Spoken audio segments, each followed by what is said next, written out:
Bonjour à tous, bienvenue sur Info People. Je suis très heureuse de vous retrouver pour cette nouvelle Info People.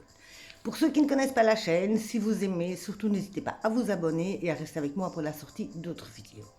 Aujourd'hui, nous allons parler d'une personne un petit peu très spéciale.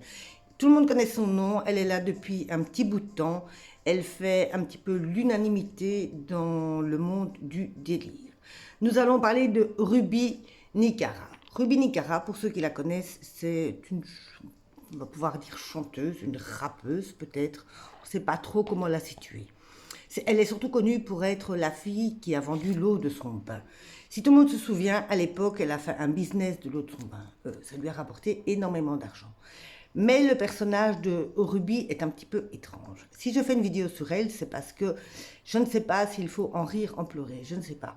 Je ne suis peut-être pas de cette époque-ci, je ne suis peut-être pas réellement de cette nouvelle génération. Tout ce que je sais, c'est que c'est un personnage, très très étrange. Ruby vient de parler, elle vient d'expliquer qu'elle utilisait beaucoup la sorcellerie. Pour elle, tout ce qui est sorcellerie est quelque chose de très très présent dans sa vie. Elle va d'ailleurs expliquer qu'elle a vendu son âme au diable. Oui, ne me demandez pas ce que ça veut dire, je ne sais pas. Elle va expliquer que beaucoup d'artistes sont dans son cas. Et oui, dans le monde de la chanson, elle va expliquer que beaucoup de rappeurs aussi ont également vendu leur âme au diable. Ne demandez pas comment ça se passe, je ne sais pas. Personne ne m'a jamais téléphoné pour me demander d'acheter mon âme. Et oui, il faut croire que je ne suis pas une artiste non plus. Néanmoins, Ruby est très spéciale parce qu'elle va expliquer qu'elle a plusieurs personnalités en elle. Et oui, une de plus. Elle a 5 personnes qui sont en elle. Elle va d'abord expliquer qu'elle a la première personne qui se prénomme Inès. Elle a aussi Raka. Raka, c'est une des personnalités à qui elle fait le plus appel. Comme elle dit, Raka, elle l'implore très régulièrement parce que Raka fait partie de ces personnages démoniaques dont elle a besoin. Il y a aussi la maman de Raka. Elle va dire que la maman de Raka est encore plus démoniaque que son fils. Et il y a aussi, attendez, je regarde, Jade et Dominique.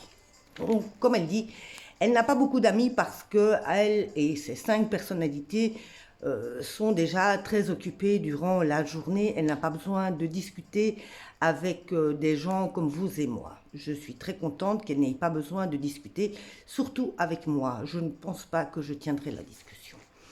Elle explique aussi que elle veut être, elle est, parce que Ruby est une personne très très atypique. Ruby est un petit peu, comme on peut dire, très prétentieuse et surtout ne se rend pas réellement compte de la valeur qu'elle a vis-à-vis des gens, du commun des mortels, hein, comme vous et moi. Elle explique qu'elle est la Barbie, comment dit-elle, de la street. La Barbie de la street, qu'elle veut créer un empire. Oui, son rêve, c'est de créer un empire. On ne sait pas de quoi.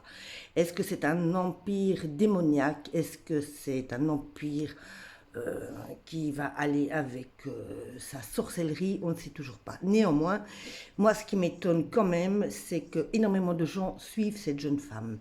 Elle a d'ailleurs très récemment vendu ses petites culottes. Après l'eau de son bain, elle est passée à ses petites culottes. Des petites culottes qu'elle vend 100 € la culotte. Elle en vend un paquet. Je me dis quelque part que la société est en déclin total. Comment est-ce qu'on peut faire passer ce genre de personnages comme étant des stars? Je ne comprends pas. Ruby est une personne qui n'a pas les pieds sur terre. Il y a quelques jours, elle était dans un hôtel où elle a poussé une crise de nerfs. Elle a piqué sa crise. Elle a insulté le réceptionniste en disant que elle, c'était la reine là-bas. Je pense que Ruby se prend pour Madonna. Bon, désolée pour l'info, je suis de tout cœur avec vous. Moi, je reviens très très vite. Je vais essayer de me remettre de cette info. Pour ceux qui veulent l'adresse pour la petite culotte de Ruby, je ne sais pas. Cherchez sur internet, je n'ai pas l'info. Bonne journée à tous et à bientôt. Bisous à tous.